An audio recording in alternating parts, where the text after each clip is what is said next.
네, 시청자 여러분, 태열입니다. 또 한참 만에 인사를 드리네요.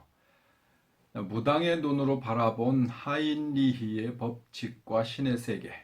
여러분 오늘 함께할 주제입니다. 하인리히의 법칙 그러면 생소한 분들도 있을 수 있고요. 뭐 들어보신 분들도 있을 수 있겠죠. 왜 그 사고가 나기 전에 항상 어떤 현상이 뭐 있다. 뭐 이런 이야기를 한 사람이 하인리히예요. 이 하버트 윌리엄 하인리는 원래 보험회사 직원이었다고 그래요. 관리직 직원. 뭐 과거니까 요즘으로 따지면은 뭐 전산 업무 같은 걸 맡았나 봐요. 어떤 사고에 대한 통계 이런 업무를 맡다 보니까 수많은 업무들을 계속 종합적으로 보다 보니까 거기서 어떠한 법칙이 존재하더라. 그러니까 이 보험사에서 관리직, 이 전산 관리를 하다 보니까 계속해서 사고를 접하잖아요. 그러다 보니까 이제 어떠한 법칙들이 눈에 보인 거예요. 해서 하인리히가 만들어낸 법칙이 300대 29대 1이에요. 무슨 얘기냐면 어떠한 중대한 사고, 사망 내지는 그거와 버금가는 아주 심각한 사고가 일어나기 전에 보편적으로 300번 정도의 전조 현상이 일어나더라. 그러니까 이 전조 현상이 있고 나서 29번 정도 경미한 일들이 일어나더라. 그러고 나서는 아주 중차대한 사고가 나더라. 이런 법칙이에요. 그래서 300대 29대 1, 거꾸로 이야기하면 1대 29대 300 이란 어떤 그런 얘기가 있죠. 그럼 이 300번은 무엇을 의미하느냐? 그럼 전조현상이라고 하죠. 징조라고도 합니다. 근데 전조현상, 징조는 300번 정도 그 사람에게 계속 일어나다가 29번 정도는 경고를 해요. 그러니까 300번 정도를 계속 주는데도 인지를 못해. 자기가 몰라. 그래서 경고를 합니다. 해서 아주 사소한 사고, 경미한 사고가 일어나요. 이건 물론 그 이 하이니의 법칙은 경제, 산업, 뭐 개인 모두에게 통용이 된다라는 어떤 물론 하이니가 쓴 책이지만 그런 이야기들이 있죠. 이 무당의 눈으로 바라본 하이니히의 법칙 과연 어떤 실용성 혹은 접근해 볼 만한 가치가 있을까? 네, 당연히 있기 때문에 여러분께 이 말씀을 드리죠. 이 신의 세계에서도 분명히 전조 현상이라는 게 있습니다.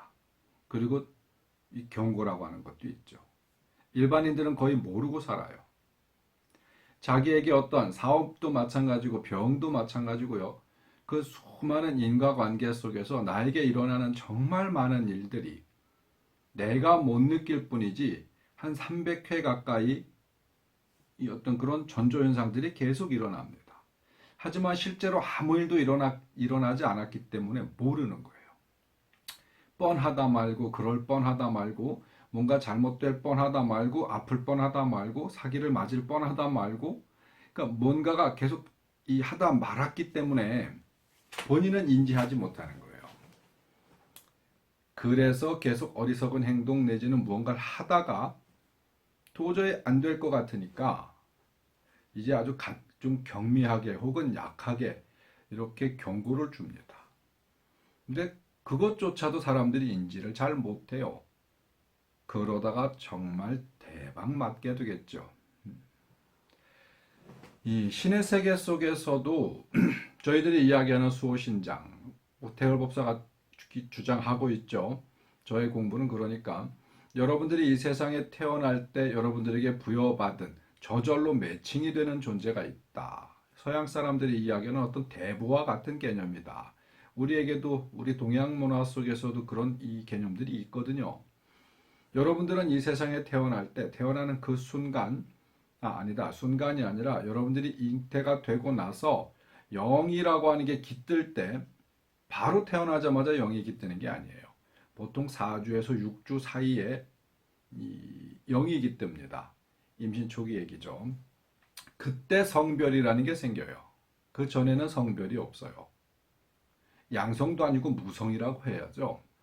했다가 4주에서 6주 사이에 남녀가 갈라지기 시작하면서 운명이 시작이 돼요.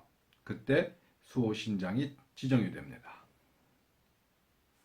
그리고 여러분들의 조상, 또 여러분들이 이 세상을 살면서 수많이 가졌던 인과관계 속에서 여러분을 보호하려고 혹은 여러분을 해하려고 하는 수많은 존재들이 있거든요. 이 존재들이 끊임없이 여러분들에게 어떤 전조 증상을 보냅니다. 그게 하인리히의 법칙이 나오게 된 배경이라고 볼 수 있겠죠. 물론 이 블랙스완 이론이라는 것도 있어요. 블랙스완 이론. 어떠한 일이 실제로 발생하기 전에는 그 누구도 못 느끼는 거예요. 모르는 거예요. 근데 이 세상은 여러 가지의 류들이 있어요. 예를 들어서 여러분들이 흔하게 그 사고는 굳이 예로 들고 싶지 않다. 이 블랙스완 같은 경우에는 어떤 일이 일어나기 전에 모른다라는 어떤 그런 이론인데요. 예를 들어서 미국의 9.11 테러 같은 경우에 어떤 전조 증상이 특별하게 있었다라고 보기가 어렵죠. 그냥 그 건물을 그 상동의 빌딩인가요? 비행기가 갖고 들이받아서 수많은 사람들이 죽었어요. 근데 이 세상에는 블랙스완 이론이라고 하는 것 자체가 통용되는 것 같이 보이지만 실질적으로 아닐 수도 있습니다. 그건 어떤 종교적 문제이기도 하고 그 테러는 말이죠. 국가적 문제이기도 하죠. 근데 그 전에 수많은 갈등들이 내재돼 있었어요. 문제는 그 건물을 가가지고 폭파할 줄은 몰랐다라는 거죠. 하지만 진짜 몰랐을까요? 알고 있는 사람들이 있죠. 누구? 그 건물을 폭파하기 위해서 미리 계획하고 있는 자들이 있습니다. 그 자들은 알았죠. 전체적으로 완전히 모른다라고 이야기할 수도 없지만 또 안다라고 말할 수도 없는 그런 애매모호한 경우들이 블랙스완 이론에 해당될 수 있겠죠. 자, 이 무당이 모든 것을 다 할 수 있었다면 아주 오랜 과거에 이 의학은 없어졌을 거예요. 근데 의학이나 과학이 또 모든 것을 다 할 수 있었다면 근대에 와서 적어도 이 현대에 와서는 무당이나 종교는 없어졌을 겁니다. 왜 이 하이니 법칙이나 블랙스완 이론 이야기를 하면서 지금 이 말씀을 드리냐면요. 무엇 하나 확정적으로 이럴 것이다 저럴 것이다 라고 이야기하기가 참 어렵다라는 말씀을 드리려고 하는 거예요. 자, 무당이 이 세상의 모든 것들을 다 통찰하고 모든 것들을 다 관장할 수 있다? 글쎄 그건 장담 못하죠.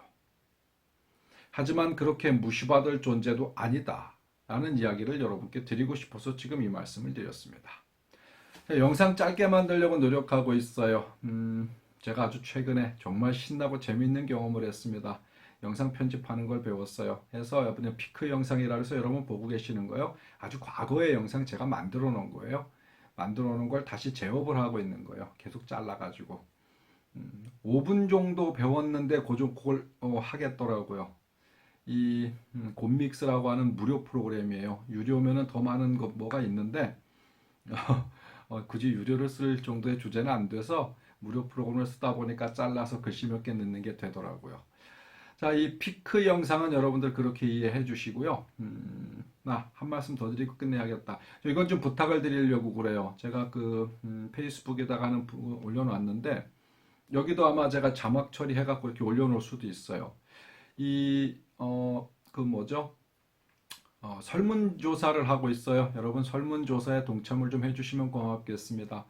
제가 지금 그걸 편집을 해볼 생각인데 될지 안 될지는 잘 모르겠어요. 아마 지금 이렇게 영상을 보시면 어디에 들어가서 뭘 클릭해서 커뮤니티로 이렇게 들어가서 그러면 이렇게 이 설문이 있다.